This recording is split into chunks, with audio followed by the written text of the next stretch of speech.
Many home gardeners I talk to have issues with picking all these plants and then sort of kind of crossing their fingers and hoping for the best and hoping that everything will look good when it all grows in. So today I wanted to show you a really simple process for sketching out a design before you actually plant it so that you'll have more confidence in knowing that the plants that you chose are going to look good in the space that you have. So let's get started. My name is Amy, and over at prettypurpledoor.com, I help home gardeners create landscapes that are uniquely you. So let's get started with a list of materials that you're going to need. The first thing that you're going to need is a tape measure, and then you'll also need some bond or printer paper. And if you don't have that, you can use graph paper. The next thing that you're going to need is tracing paper. And I buy tracing paper in pads like this, but you can also get it on a roll where you just pull it out and tear sheets of tracing paper off. The next thing that you'll need is just some writing or sketching materials. I usually use a pencil, and then I have 3 different Sharpies. I have a felt tip pen, and then a fine point Sharpie, and then like the regular black Sharpie. And then other than that, I use some markers. These are Prismacolor markers. They're alcohol markers, but you can use colored pencils, any markers that you have on hand, even crayons. It doesn't really matter what coloring tools you use. You'll also need a ruler. And if you're really concerned about sketching and you don't even want to try the sketching part, I do have printables available on my website that you can grab. And basically you can just print out these sheets of plant forms and then arrange them on a piece of paper in front of a photo of your house. So that's another option too, and I'll put that link in the description below. So before we even get started with the sketching part, we're gonna go outside and measure the space. So take your tape measure, measure the entire length of the garden bed that you're gonna be working on, as well as the depth of the garden bed. And then also take note of any windows or utilities or doors or walkways that may be obstructed by plants if you're not planning ahead. So I like to take a measurement of a window, how wide it is, and actually the distance of the window from the edge of the garden bed, and also the height of the window. That way when we're sketching, we know, okay, the window is 3 feet above the garden bed, and we'll know then that we have to choose plants that don't get any higher than 3 feet. This is really going to help you in the long run to make sure that you're not choosing plants that are too large for the space and that are going to work in the conditions in the space that you have. While you're outside measuring, grab your phone and make sure you snap a photo of the space. And I know it's not going to look great because you haven't designed it yet, but what I want you to do is stand directly in front of the space. Don't shoot from an angle, just shoot directly in front of it. This is going to make it easiest for you to sketch over top of your photo. Try to get to eye level or even lower where your plants are going to be, and just shoot a simple photo from that view. There's 3 different methods that you can use to complete this process. And the first is to take that photo that you just took, print it out on a sheet of printer paper, and then we're going to use tracing paper over top of that print. That way you can see the photo of your house through the tracing paper, but you can rip off another sheet and keep practicing and drawing different sketches without actually having to reprint that original photo. If you don't have a printer or you don't have the ability to take a photo of the space, what you can do is grab some graph paper, and you can actually just put the measurements that you took onto the graph paper. I like to use like 1 or 2 squares is 1 foot. In this example, I have a garden bed that's about 8.5 feet wide. So I used 2 squares is 1 foot, and I just drew out the space. And on the top, you can see that this is kind of an overhead view, but what we really need is this frontal view. So I drew it right below, and it shows the ground level, and then it's going to show how high the window is and how wide the actual bed is. And you can mark any other utilities or anything else that you would have on that wall there.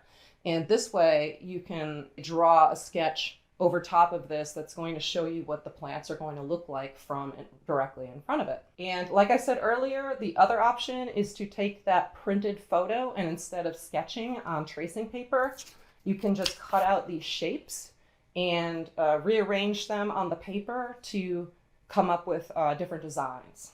So we're finally at the stage where we can start sketching after we've done all this preliminary work.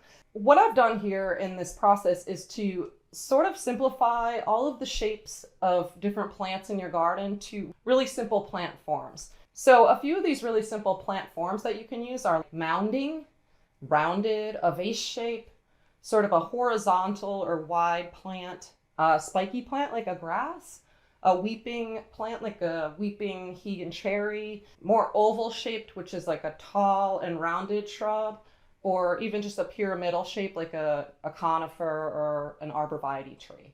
So the thing about plants is that most of them will fit into these various forms. So you don't really have to go crazy trying to learn how to draw every single plant. You just have to kind of pick a form and then make sure you're scaling it to the right size. So a vase shape, a smaller perennial would be a sedum. They kind of grow this way out like a V.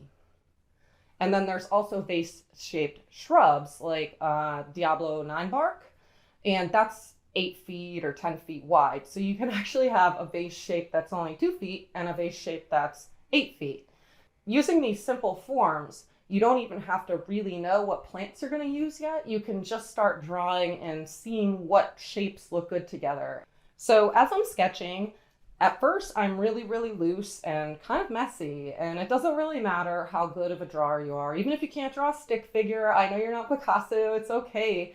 The whole goal here is just to get ideas flowing and sort of start to visualize what this garden bed will look like with a variety of shapes and forms in it. So I'll sketch really quickly, and I may do 5 or even 10 versions of the same garden bed before I look through all of those and I pick my favorites. So think about the utilities and the windows and not blocking any of those views. So you want to make sure you're choosing plants that are the right size. And then as far as the forms go, one trick that you can use is to plant in groups. I like to plant in masses of at least 3 plants, 3, 5, or 7 in a grouping. It looks really good if it creates unity in your landscape. If you're choosing just one of each plant, you're going to have too many focal points. So kind of just pick one that's going to be a focal point, and the rest of them are just going to surround that focal point area in groupings. So the other thing you want to think about is choosing a variety of plant forms. Choose one form and then repeat it in groups of 3, 5, or 7, but make sure that you're not just using all mounded shapes. Make sure that even if they're different sizes, that you're also choosing maybe one pyramidal shape or one spiky plant, and trying to mix these forms together is really going to give you a better design. And as you're sketching it out, you're going to start to see, okay, I put a tall plant over on the left and now it looks sort of crooked or off balance. So that's when you would go to the other side. You don't need to put exactly the same pyramidal shape exactly in the same place on the other side of a foundation. You could maybe try a horizontal plant or something that's like a tall spiky grass or something like that. So using the tracing paper will give you that ability to be flexible and not end up with a design that's completely symmetrical on both sides. And I'm not sure if you noticed quite yet, but we haven't even really talked about plants all that much. And usually when I'm coming up with a design in this beginning sketching phase, I may have 1 or 2 plants in mind that I do want to incorporate into the design, but I'm really just trying to focus on plant forms. And near the end of the process, after I have all my shapes down and I kind of know what I want it to look like, I'll then go and I'll start to research plants that will fit in those shapes. So one website I really like for this is garden.org. They have an advanced plant search, so you can search by your zone, by the conditions that you live, and then you can narrow things down by size. And as you're looking at the photos, you can start to see, oh, okay, this one will work in my zone. This one will work in full sun.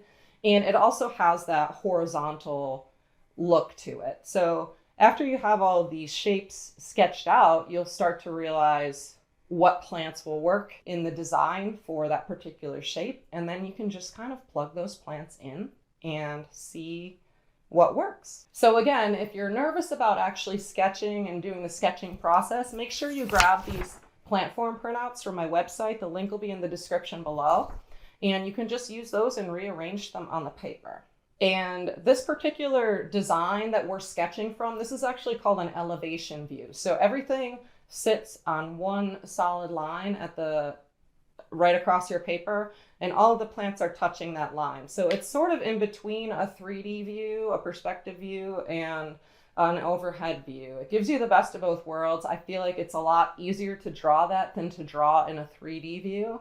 And it also gives you a lot better of an idea of what it's actually going to look like when it's full grown.